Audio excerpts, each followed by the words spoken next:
YouTube, what's good? Today we're going to hear Charlston White versus the Queen Maker, right? We're going to see who was right and who was wrong.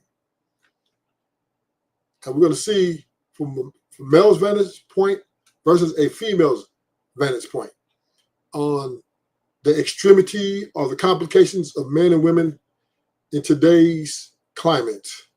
Welcome to the show, and may the games begin.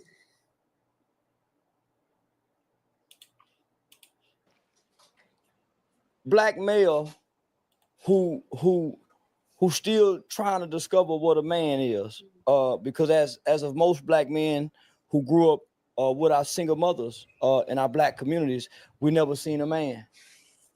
We talk like we men, we talk like we know what men do, but we was initially taught to sit down to pee, and if there was a man in our world, we would have learned how to pee like daddy and not like mama. So we was engineered wrong from the beginning, right? Psychologically, that does something. And so the internet says I'm 53.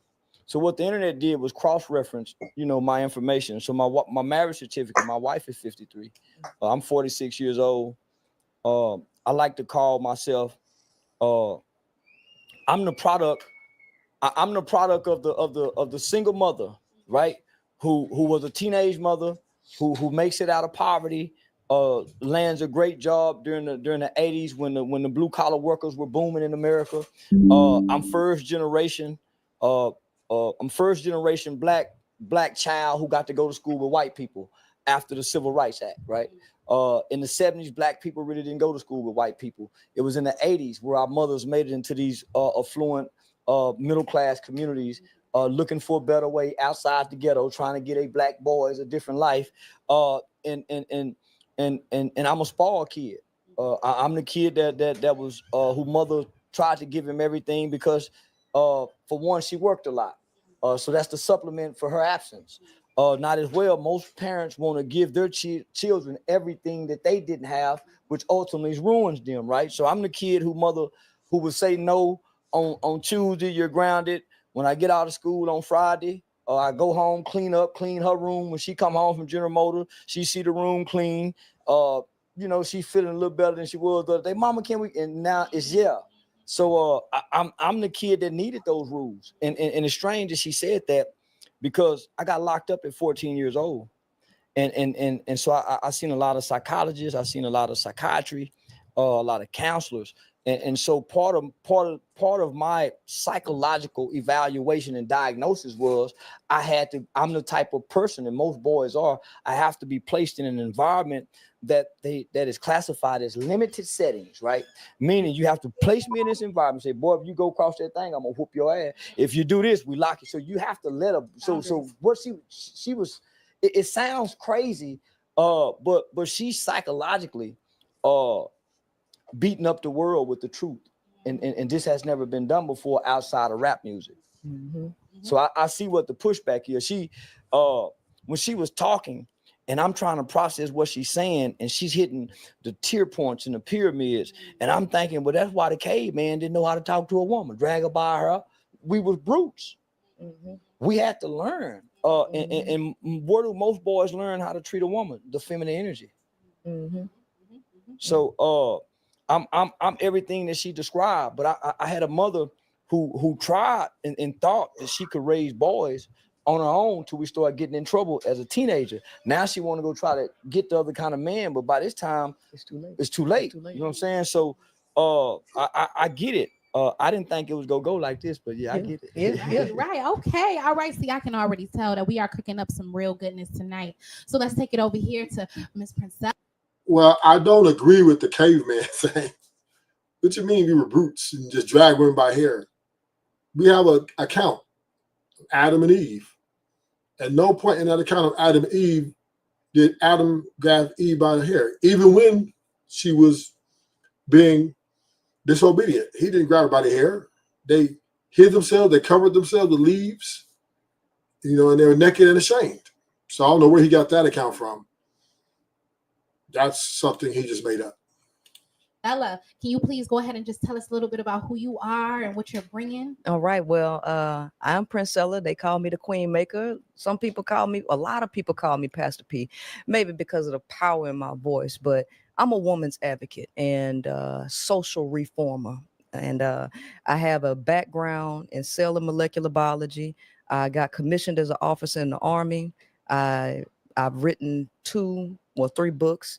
I was top salesman in the car industry, cell phone industry, direct marketing industry. So I've been out there, and a lot of people look at me and they take me wrong because they try to analyze me and put me in a box up and label me or compare me to social standards.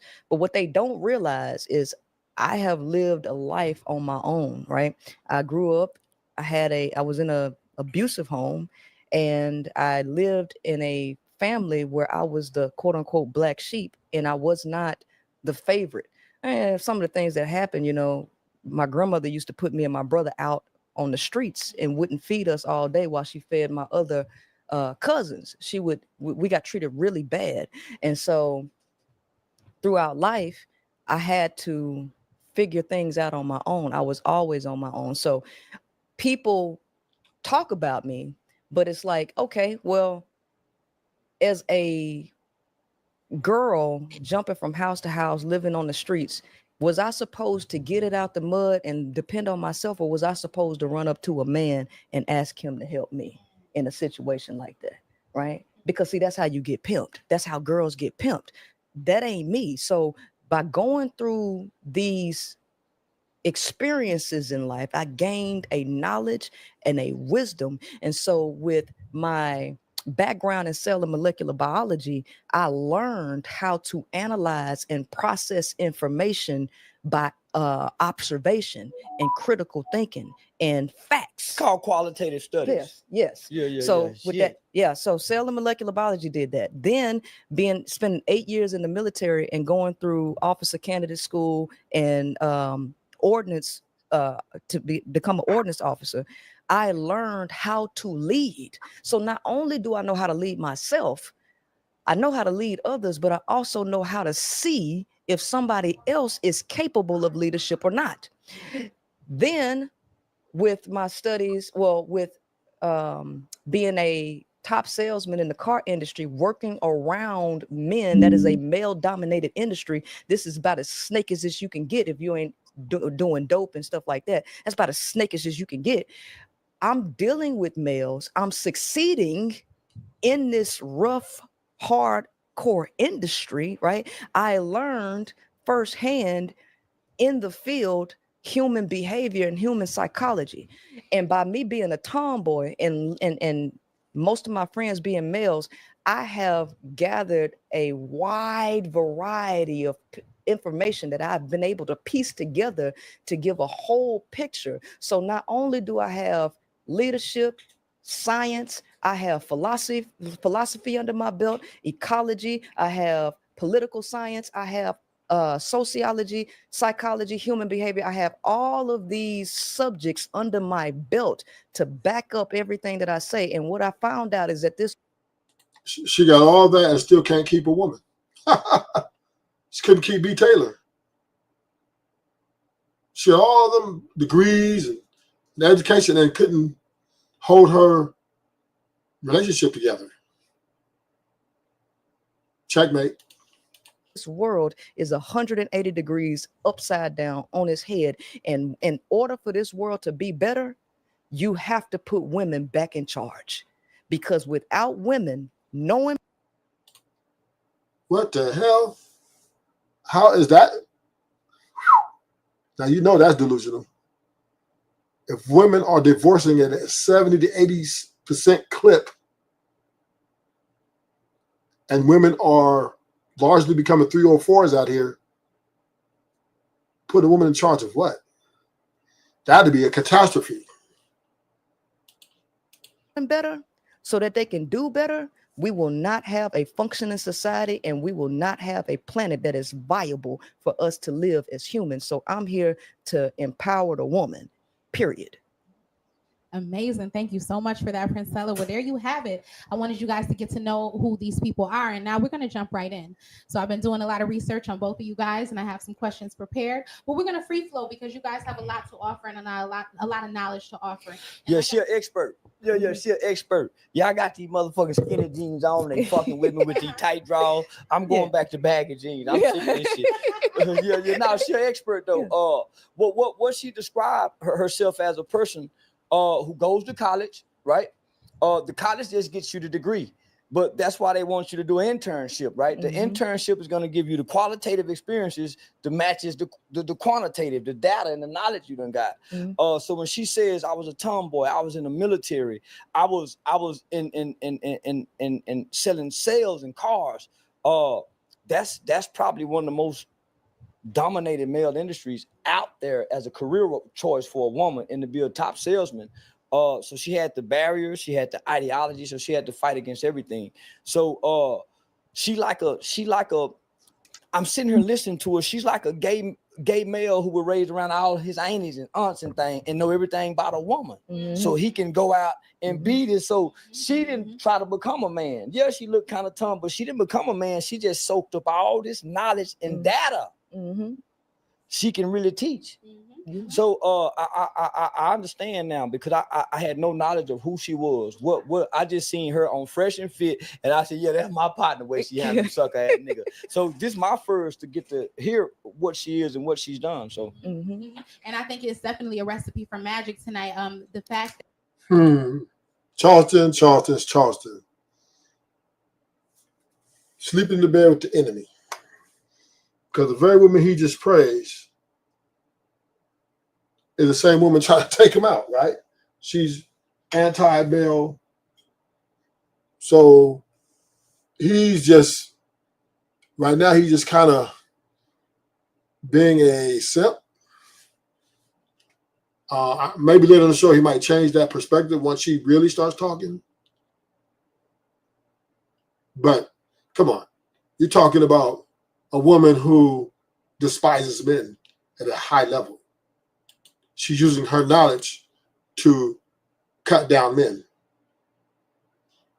That you guys come from what we would think is such different places, but then through your life experiences, because you both have so many different life experiences and so many things that you've been through, and it's brought you to this place where it seems like of agreeing. So it's going to be really exciting to kind of dive into that. So Princella, I want to go into a little bit about your book. You know, you've written some books. The one that we're going to be talking about today is The Game, 41 Shades of Men. Please check it out if you haven't had a chance to. I want to ask you a little bit of question about something that you mentioned in the book. There's something that you name that's called the push, pull, beg, and plead method. Yes. So could you please define that, explain it, and tell us how that's counterproductive for women? Okay. So in order to create a society that functions the way we do, you have to create resistance, right? Because through creating resistance and doing a backflow of energy, you create a whole host of problems that you can be an individual to create a solution for. So so feed people poison, make them sick. Bam, I got the solution, right? Create a whole host of issues by creating a backflow of energy, and then you create a solution to the problem. So how women believe about men is that men are leaders, they're providers and protectors, and that you are special if they give their love to you. So this is the belief, the subconscious belief that's deeply ingrained in women that motivates them, because men can't stop being men. The nature of a male, I keep saying that. The nature of a male, if you know anything about the occult or esoteric information, you have three planes. You have a physical plane, mental plane, and the spiritual plane. And the law of gender, or the principle of gender, is masculine and feminine energy. On the material plane, you have a masculine and feminine counterpart. The male body is the masculine counterpart on a three-dimensional plane.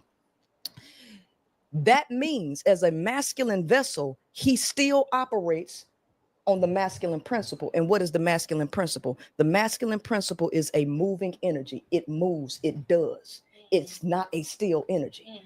So women believe that they can stop men. that they can Why you make always men- moving? Why you Yeah, won't be still? Yeah. They think that they can make males be still. So they believe, they try to use quote unquote love as a power tactic to manipulate the male to sit still.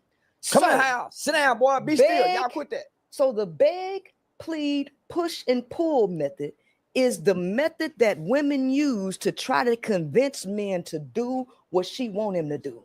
Give her emotions, be monogamous, do all of this, which is totally counterproductive because it'll never work, right? And so in order to fix the problem, you change the flow of the energy and you go with the flow. Women do not want to go with the flow of males because they do not understand the psychology, the nature, or the makeup of a male. And so they cause themselves problems trying to push, pull, beg, and plead for him to emotionally connect with her, for him to be monogamous and all this stuff, which the male is incapable of doing because it goes in direct opposition of his nature.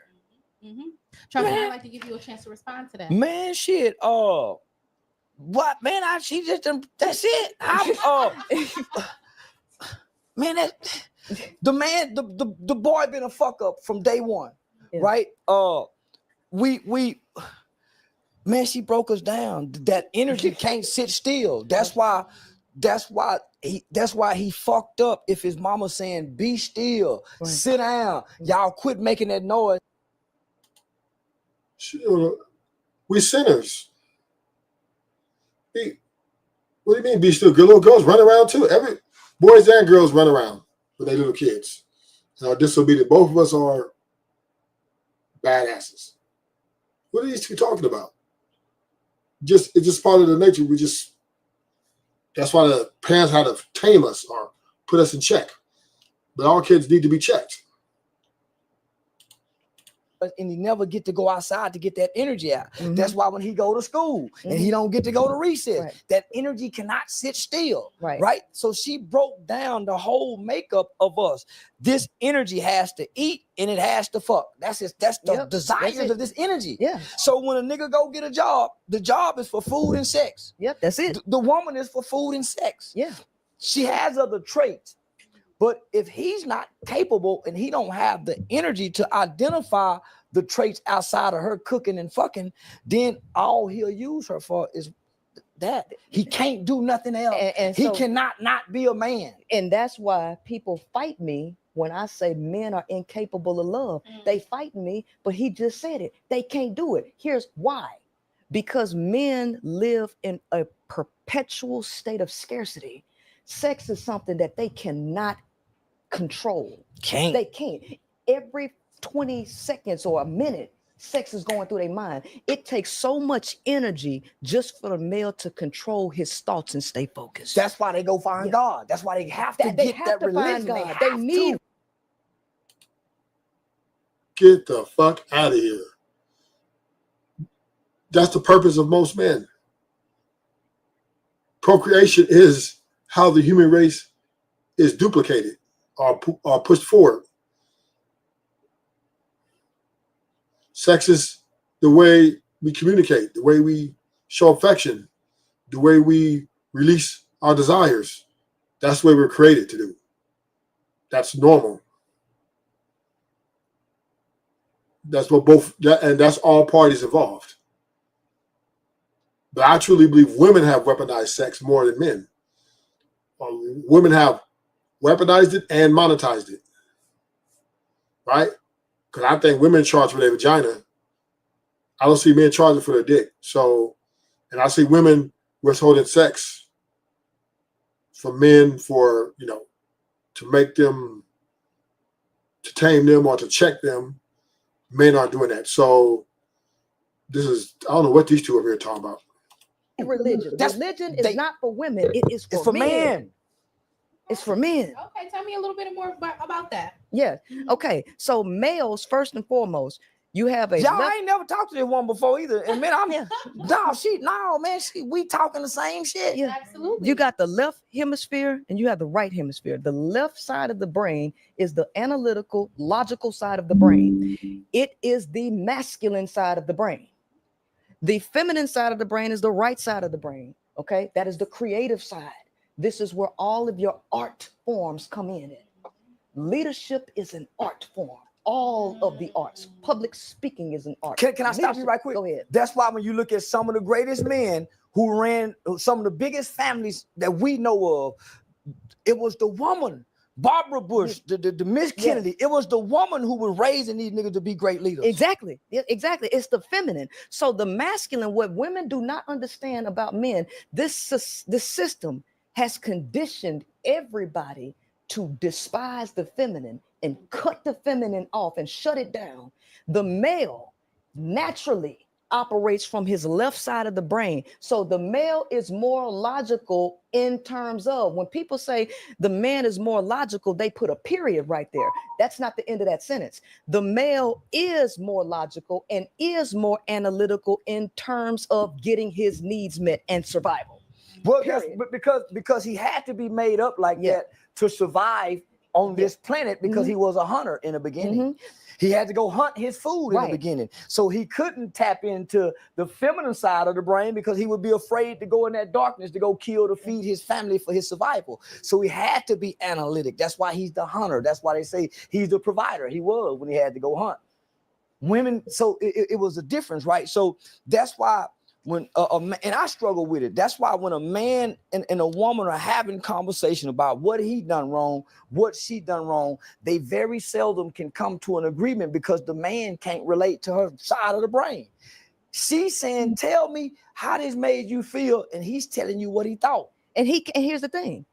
What women do not understand is when males are born, they have most of them have communication deficits. A lot of them can't even tell you how they feel. They don't even have the words to explain how they feel. Bitch. The fuck you mean? We can explain how we feel. We do say how we feel. We feel disrespected. Put nigga in check. Nigga, what's up? We tell them, either two ways. We'll warn them, give them a warning, or we'll just fight. But men can, as kids, we can communicate the way we feel. We understand the difference when we feeling disrespected or we feeling like we are being wrong done to us. We can express that. I don't know what the fuck she talking about. They have it's a deficit called alexithymia, right? That is a lack of an emotional vocabulary, and more boys than girls are affected with that. Emotional vocabulary? Now she's just making shit up. What is an emotional vocabulary? Is there a such thing? I thought words were words, right? Now, do words have a meaning? Yes. But words aren't in themselves emotional. The human being using the words are emotional or can be emotional, but the words themselves are just words. And the way one receives the message from the words and they deem it disrespectful, then it can trigger the emotional side. But the words in itself is not, there's no such thing as emotional words. I don't see how that is to this. I went into the boys' home. They used to give us a whole motherfucking sheet of all different faces. The male can't even, he does not even have the ability to decode what a facial expression looks like. She's telling the truth. Listen, man, I told y'all I had a psychologist and psychiatry. So when in counseling, they would give us at least 2 different sheets that had 100 different facial with the names of these faces describing the emotions. Yeah. And that's how they say, okay, how you feeling? Most niggas got stuck because they couldn't say how they felt. Can't. They had to pick the face that was more logically to they think how they feel, the face, right? Yeah. Oh man, you hit some point. That's why niggas can't express their feelings. And this is why they're going crazy, because the woman has. Dudes can express themselves in a relationship. He's telling his woman, why are you arguing with me? Why are you wearing those lashes? Why you want to go out with your friends? The men are expressing themselves But here's the truth. A lot of men, once they see that the women aren't able to accept constructive criticism or any criticism for that matter, they kind of step back from it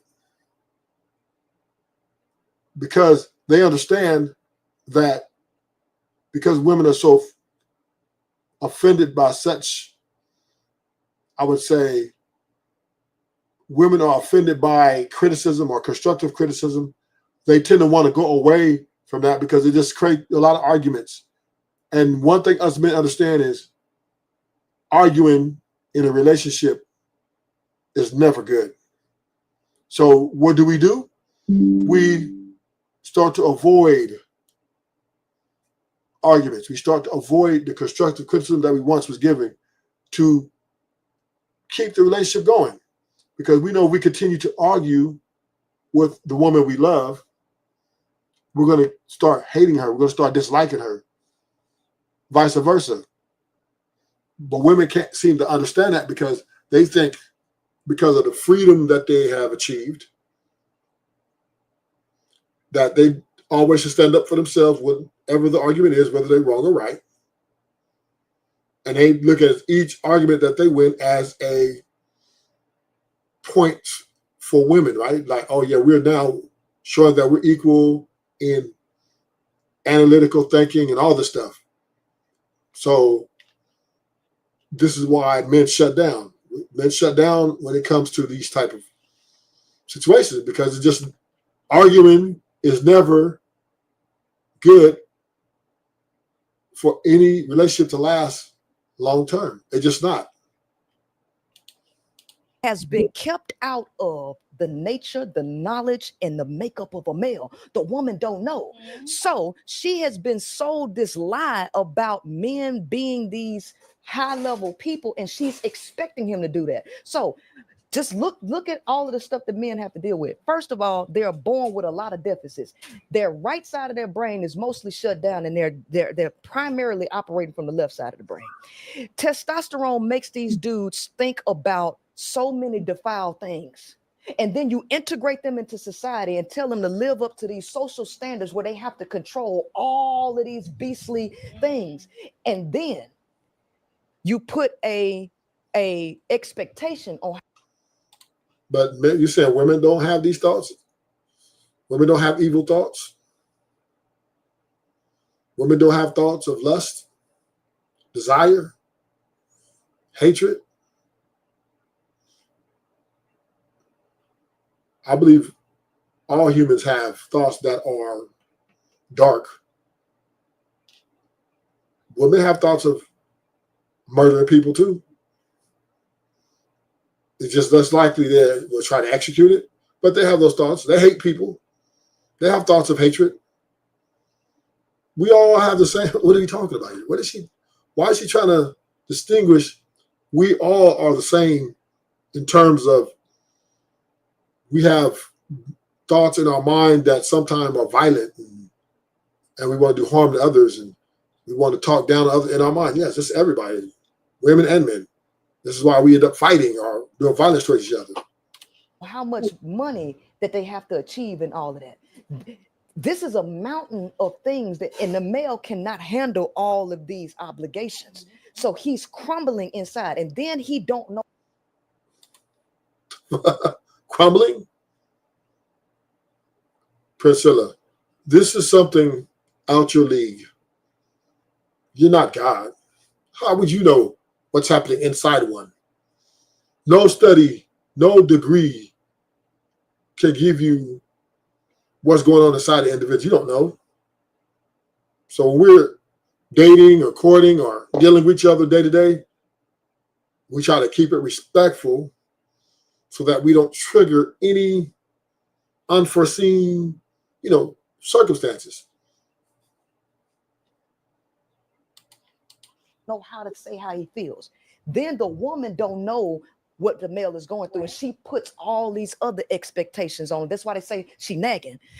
Tell me how you feel. He don't know how he feels. So he in his own body, he don't know how he feels, and he can't tell you how he feels. Now you want him to do something extra to read you. He don't even know what the look is on your face. He don't know. He don't know.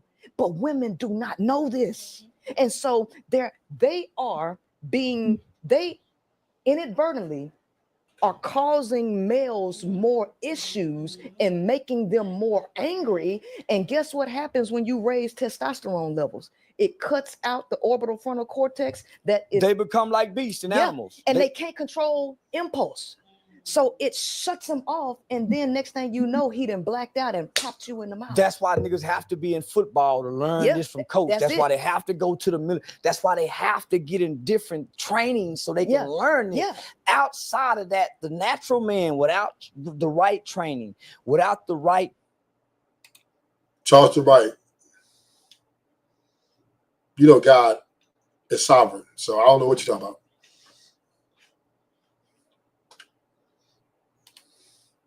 I don't know if, disrespect to God is on a great level in this conversation.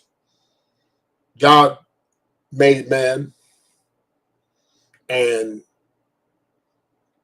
God had a purpose for man when he made him. He's not here. This is not just man that got to be do this to get that. Whether he play football, basketball, he still have evil thoughts.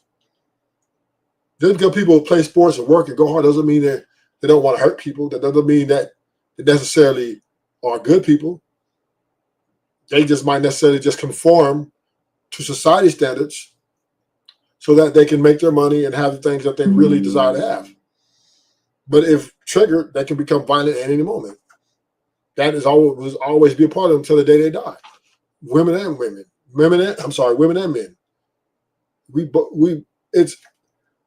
We have to understand, right? And this is, I think, a delusion that people think that, they work, go hard every day, is a good person. That has nothing to do with the thoughts of that individual, what's going on inside of them. It could be, they could hate their coworkers, right? We've seen workplace shootings. We've seen a lot of work disagreements. People don't like each other. Even in sports, you see the players fighting each other, beating each other down all the time. So I don't know what they're talking about. It's just, I guess these two just think they're Dr. Jekyll and Mr. Hyde. They don't know shit. Have a good night.